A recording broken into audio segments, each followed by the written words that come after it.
अफूची बेकायदेशीर शेती करणाऱ्यांवर सध्या राज्यभरात पोलिसांचं धाड सत्र सुरू आहे। आज सांगली जिल्ह्यामध्ये पोलिसांनी धाड टाकली आणि 9 एकरावरची अफूची बोंड जप्त केलीत आणि त्याची किंमत आहे तब्बल 50 लाख रुपये। या संपूर्ण प्रकरणात 5 जणांना ताब्यात देखील घेण्यात आलेलं आहे आणि यामध्येच आता शरद जोशी यांच्या शेतकरी संघटनेनं एक नवा वाद निर्माण केलाय। अफूच्या शेतीला परवानगी द्यावी अशी मागणीच त्यांनी केली आहे। बघूया या संदर्भातला खास रिपोर्ट।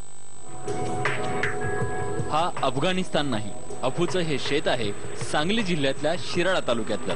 बीड पाठोपाठ सांगलीतही पोलिसांनी धाड टाकली आहे। नाटोली चिखली परिसरातील 9 एकर जमिनीवर ही शेती होतीये। एनडीपीएस ऍक्ट म्हणजे अंमली पदार्थ विरोधी कायद्यान्वये गुन्हा दाखल करून त्या शेतकऱ्यांच्यावरती कारवाई करण्याची प्रक्रिया सुरू आहे। अफूची लागवड करणं कायद्यानं गुन्हा आहे। अफूची लागवड करायची असेल तर त्यासाठी केंद्र सरकारकडे परवानगी मागावी लागते। काही अटींसह परवानगी मिळू शकते। भारतात मध्य प्रदेश, उत्तर प्रदेश आणि राजस्थान या 3 राज्यातील ठराविक पट्ट्यातच अफूचं पीक घेण्यास परवानगी आहे। मुळात ही परवानगी औषधी उपयोगासाठीच दिली जाते। महाराष्ट्रात मात्र अफूच्या लागवडीवर सरसकट बंदी आहे। अफूची शेती करणाऱ्या शेतकऱ्यांवर कारवाई करून पोलिसांनी याला आळा घालण्याचा प्रयत्न केलाय, पण या पाठीमागे असणारा रॅकेट कोण शोधणार किंवा त्यांना कोण पकडणार असा प्रश्न मात्र हे शेतकरी करतात। इतर राज्यात परवानगी मिळते तर महाराष्ट्रातल्या शेतकऱ्यांनाही ती मिळावी अशी मागणी शरद जोशींच्या शेतकरी संघटनेने केली आहे। आम्हाला जगायचंय, कोणतं पीक परवडेल तेच लावायचंय आणि गांधीजींनी जसा मिठाचा सत्याग्रह केला तसे महाराष्ट्रातले हजारो शेतकरी आपल्या शेतात खसखस लावतील आणि तुरुंगात जाऊन बसतील। अफूच्या झाडापासून नशेचे पदार्थ, औषधं तसंच खसखस बनवली जाते। या पदार्थांची मोठी मागणी पाहता परप्रांतीय एजंटांमार्फत अफू 3,500 ते 4,000 रुपये किलोनं विकत घेतली जाते। म्हणूनच अफूची शेती वेगानं फोपावते। प्रताप नाईकसह bureau report, IBN Lokmat, Sangli. आणि या संदर्भात बोलण्यासाठी आपल्या सोबत आहेत शेतकरी संघटनेचे नेते शरद जोशी। जोशी सर, स्वागत आहे IBN लोकमत मध्ये तुमचं। सगळ्यात पहिला तर प्रश्न आहे की अफूच्या शेतीला अधिकृतरित्या परवानगी द्यावी अशी मागणी तुम्ही केलाय, काय भूमिका आहे यामागची? घटनेमध्ये डॉक्टर बाबासाहेब आंबेडकरांनी सगळ्या शेतकऱ्यांना व्यवसाय स्वातंत्र्य दिलं आहे। म्हणजे त्यांची जमीन वापरून त्यांना हवं ते पीक घेऊन त्याच्यामध्ये शेती करून त्याच्यामध्ये काही नफा मिळवण्याचं स्वातंत्र्य व्यवसाय स्वातंत्र्यामध्ये येतं। हे व्यवसाय स्वातंत्र्य घटनेने दिलं आहे।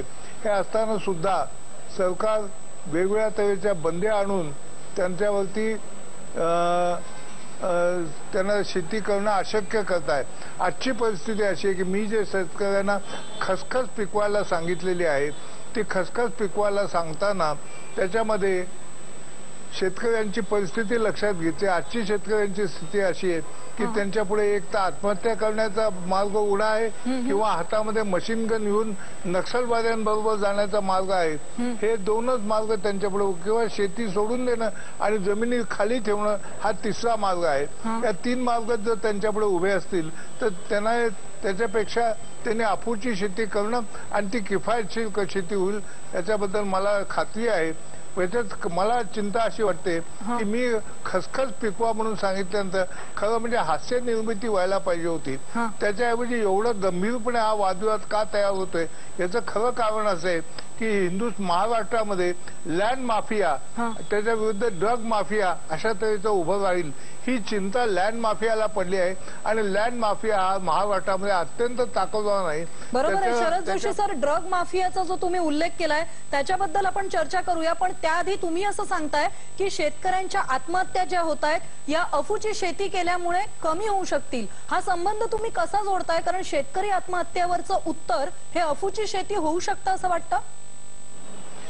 त्यांना ज्या शेतीमधनं काही 2 पैसे शेतकऱ्याला सुटतील आणि त्याला कर्जाची परतफेड करता येईल अशी जर शेती त्याला मिळाली तर तो आत्महत्या करायला केव्हाही जाणार नाही।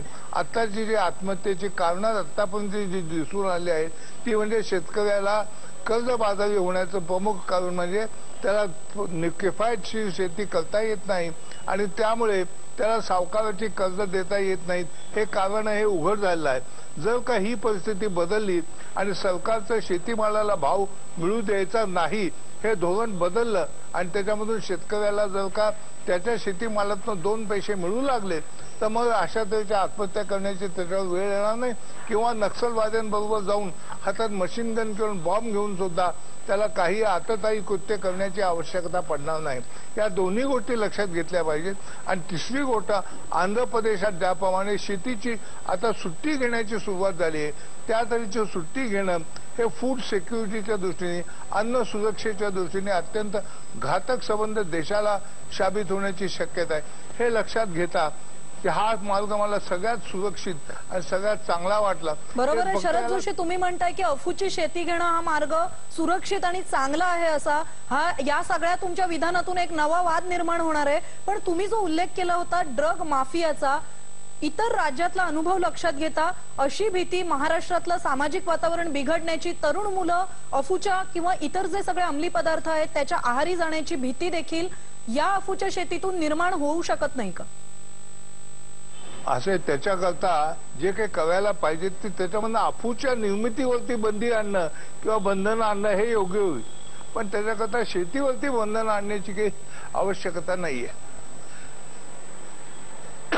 तुम्ही एक महत्वाचा मुद्दा सांगताय की अफूच्या शेतीवर बंदी घालू नका, अफूच्या निर्मितीवर बंदी घाला आणि शेतकऱ्यांनी खसखसची निर्मिती करावी, त्याचं पीक घ्यावं असं तुम्ही आवाहन केलेलं आहे. शरद जोशी, एक शेवटचा प्रश्न आहे. आपण आपल्या सगळ्यांना माहिती आहे NDPS 1985च्या कायद्याअंतर्गत महाराष्ट्रामध्ये ही सरसकट बंदी घातलेली आहे. ही बंदी उठवावी म्हणून तुमची संघटना राज्य सरकारला काही आवाहन करणार आहे का? माझा आणखी एक मुद्दा असा आहे ताई की याच्यामधनं सरकारलाही चांगल्यापैकी उत्पन्न मिळेल आणि सध्या जे ते सगळ्या तऱ्हेने फक्त पैसे वाटपाचा धंदा करत आहेत त्याच्याऐवजी सरकारची मिळकतही सुधारेल. जर का ऊसामध्ये त्यांना सरकारला आज कर काय मिळतात हे जर पाहिलं तर त्याच्यापेक्षा दसपट रक्कम ही कर म्हणून या शेतीमध्ये सरकारला मिळू शकेल. तर सरकारने हा धंदा गुपचूप चालू ठेवण्याच्या ऐवजी त्याला खुलेआम परवानगी द्यावी. आणि मी खुलेआमपणाचा पुरस्कर्ता आहे. त्या खुलेआमपणाच्या धोरणामधूनच संबंध अफूची तस्करी आणि या सर्व ड्रग्सची तस्करी बंद पडेल, त्याला आळा पडेल असं मला दिसतंय. पण यासाठी तुम्ही सरकारला निवेदन देणार आहात का, लेखी मागणी करणार आहात का? मी प्रत्यक्ष पंतप्रधानांना जाऊन याकरता भेटणारही आहे आणि त्यांनाही त्यांच्या पुढे मागणी ठेवणार आहे. त्याच्यानंतर त्याचं ते स्वागत करतील असं मला वाटत नाही, कारण शेतकऱ्यांच्या हिताची प्रत्येक गोष्ट ते हळूहळू पहिल्यांदा हो म्हणतात आणि नंतर नाकारतात असा माझा अनुभव आहे. शरद जोशी, धन्यवाद. IBN लोकमत मध्ये